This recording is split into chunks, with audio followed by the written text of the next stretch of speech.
날마다 나를 살리는 큐티 이성호 목사입니다. 오늘 큐티 본문은 베드로전서 1장 1절에서 9절까지입니다. 오늘도 말씀으로 인도하신 하나님 감사합니다. 하늘에 간직한 유업이 무엇인지 알기를 원합니다.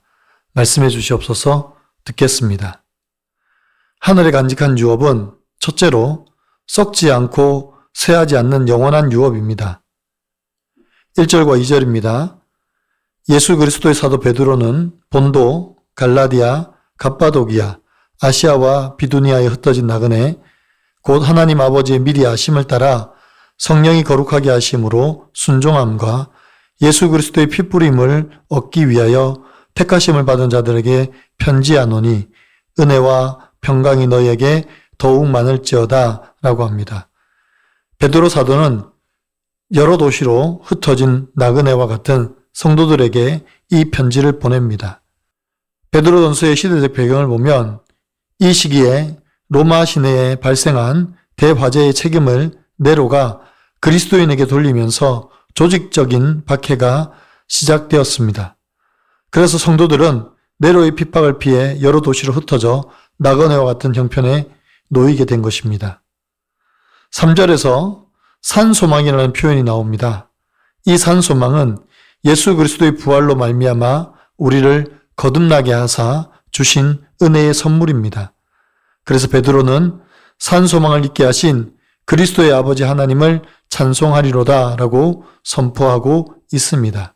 그리고 이 산소망이 하늘에 간직한 유업이라고 하며 4절에서 이 산소망의 특징을 말하고 있습니다. 4절입니다. 썩지 않고 더럽지 않고 쇠하지 아니하는 유업을 있게 하시나니 곧 너희를 위하여 하늘에 간직하신 것이라고 합니다. 우리가 이 산소망을 가질 수 있는 이유는 그 유업이 세상의 변덕스러운 환경에 매여 있지 않고 하나님께서 하늘에 안전하게 간직하신 것이기 때문입니다. 적용해 보세요. 내가 나그네처럼 느껴질 때는 언제입니까? 하나님이 나를 택하셨음을 얼마나 확신합니까? 내가 붙잡고 있는 산소망은 무엇입니까? 썩어질 것과 썩지 않을 것 중에서 무엇을 더 추구하고 있습니까? 하늘에 간직한 유업은 둘째로 확실한 영혼의 구원입니다. 5절에서 사도 베드로는 말세에 나타나기로 예비하신 구원이 하나님의 능력으로 보호하심을 받았다고 합니다. 우리의 구원을 하나님이 보호하시기 때문에 결코 흔들리거나 놓칠 수가 없습니다. 6절과 7절에서 그러므로 너희가 이제 여러 가지 시험으로 말미암아 잠깐 근심하게 되지 않을 수 없으나 오히려 크게 기뻐하는도다 라고 합니다. 성도는 놓칠 수 없는 구원으로 말미암아 크게 기뻐합니다. 여러 가지 시험을 만나 잠깐 근심될 수 있으나 우리의 구원의 감격을 축소시킬 수는 없습니다. 또 우리 믿음은 불로 연단하여 없어질 금보다 더 귀하기 때문에 우리 주님이 오실 때 칭찬과 영광과 존귀를 얻게 될 것입니다. 지금 성도들이 겪게 될 고난은 우리를 무너뜨리는 도구가 아니라 하늘에 간직한 유업의 가치를 더 깊이 깨닫게 하는 통로가 되는 것입니다. 8절과 9절입니다. 예수를 너희가 보지 못하였으나 사랑하는도다. 이제는 보지 못하나 믿고 말할 수 없는 영광스러운 즐거움으로 기뻐하니 믿음의 결국 곧 영혼의 구원을 받음이라고 합니다. 베드로 사도는 나그네와 같은 성도들이 예수님을 보지 못했지만 사랑한다라고 말합니다. 왜냐하면 그들의 믿음이 말할 수 없는 영광스러운 즐거움으로 기뻐하기 때문입니다. 즉 믿음으로 말미암아 얻은 영혼의 구원이 그들을 감격하게 하고 그들을 영광스럽게 하며 그들을 기쁘고 즐겁게 하기 때문입니다. 이것이 곧 하늘에 간직한 유업입니다. 지금 우리의 현실도 녹록지 않습니다. 고난과 힘겨움으로 발버둥 치고 있습니다. 그래도 우리가 버티고 견딜 수 있는 것은 우리에게 하늘에 간직한 유업이 있기 때문입니다. 여러분 어떻습니까? 지금 겪는 시험이 내 믿음을 어떻게 연단하고 있습니까? 보지 못하나 믿는 기쁨을 누리고 있습니까? 그것이 하늘에 간직한 유업 때문입니까? 오늘 큐티인 묵상 간증은 먼 길을 돌고 돌아라는 제목의 한 성도님의 묵상 간증입니다. 저는 당대 신앙인으로 아직 믿음이 많이 연약합니다. 부모님이 불교를 믿으셔서 어릴 때는 석가탄신일에 어머니와 함께 절에 갔습니다. 그러다 성탄절이 되면 맛있는 과자를 먹으러 교회에 가기도 했습니다.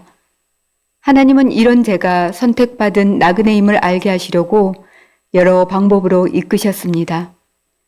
재수할 때는 가장 친한 친구로부터 복음을 듣게 하시고 대학생 때는 전도 모임과 여름 성경 학교에도 참석하게 하셨습니다. 이렇듯 하나님은 저를 위해 구원을 예비해 두셨지만 군대를 다녀온 뒤에 저는 다시 세상으로 떠나려 갔습니다. 그럼에도 저를 포기하지 않으신 하나님은 결혼 후 아내가 먼저 교회에 다니게 하셨습니다. 그 모습을 멀찍이 지켜만 보고 있던 저는 저의 외도 사건이 드러나면서 하나님을 만나게 되었습니다. 저 때문에 많이 힘들어하던 아내는 나랑 교회 같이 갈래요? 아니면 이혼할래요? 라고 물으며 제게 다시 한번 기회를 주었습니다. 그때 저는 이혼은 절대 안 된다는 생각으로 교회 뜰을 밟았습니다. 성격이 무던한 저는 이렇게 큰 사건이 아니었다면 결코 교회를 찾지 않았을 사람입니다. 그리고 9년이 지나서야 느지막이 세례를 받았습니다. 사실 저는 믿음이 있어서라기보다 그저 복받고 싶은 마음에 교회를 다녔습니다. 그러다 경제적으로 큰 어려움을 겪으면서 지방으로 울며 불며 내려가게 되었습니다. 이 일로 말씀의 소중함을 알게 되었고 사건을 말씀으로 해석하며 가는 은혜를 누리고 있습니다. 저를 거듭나게 하시고 산 소망을 품게 하신 하나님께 감사드립니다. 불로 연단하여도 없어질 금보다 더 귀한 믿음이 자라 환난 중에도 크게 기뻐할 수 있길 소망합니다. 저의 적용은 교회 소그룹 모임에서 저의 찌질한 모습과 물질 우상을 솔직히 나누겠습니다. 모든 공예배를 빠짐없이 드리며 이 땅의 복보다 하늘의 유업을 사모하도록 기도하겠습니다. 입니다. 사랑하는 성도 여러분, 우리는 비록 이 땅에서 나그네로 살지만 하늘에는 우리를 위해 하나님이 직접 간직하신 영원한 유업이 있습니다. 세상은 시간이 지나면 썩고 쇠하지만 그리스도의 부활로 얻은 우리의 산 소망은 그 어떤 시련 앞에서도 결코 흔들리지 않습니다. 지금 우리의 고난은 우리를 무너뜨리는 도구가 아니라 오히려 우리의 믿음을 정금보다 귀하게 빚어가는 하나님의 은혜의 통로입니다. 비록 우리가 주님을 눈으로 보지 못할지라도 우리 영혼은 이미 구원의 기쁨 가운데 있으며 말할 수 없는 영광스러운 즐거움으로 가득 차 있습니다. 그러므로 현실의 무게에 눌러 낙심하지 말고 우리 영혼의 구원이라는 확실한 소망을 바라보며 당당히 일어서는 저와 여러분이 되시기를 소망합니다.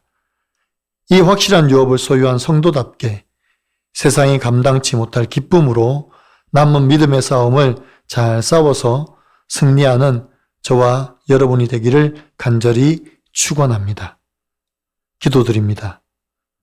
사랑하는 주님, 오늘 베드로전서 말씀을 통해 고단한 나그네 인생길을 걷는 저희에게 하늘에 간직한 유업이라는 산 소망을 보여주시니 감사합니다. 세상은 끊임없이 변하고 우리가 의지하던 것들은 썩고 쇠하지만 우리 하나님께서는 결코 변하지 않는 영원한 기업을 하늘에 예비해 두셨음을 믿습니다. 때때로 우리 삶에 여러 가지 시험이 찾아와 잠깐 근심하게 될 때도 있습니다.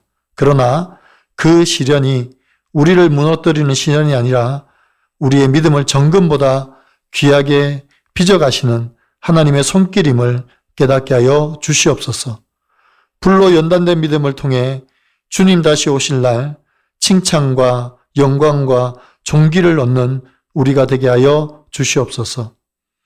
비록 우리 눈으로는 주님을 보지 못하나 성령 안에서 주님을 뜨겁게 사랑하게 도와주시옵소서. 비록 우리가 이 세상에서 살고 있지만 우리의 시선은 늘 하늘의 간직한 유업을 향하여 있게 하여 주시옵소서. 우리의 산소망 되신 우리 주 예수 그리스도의 이름으로 기도하옵나이다. 아멘.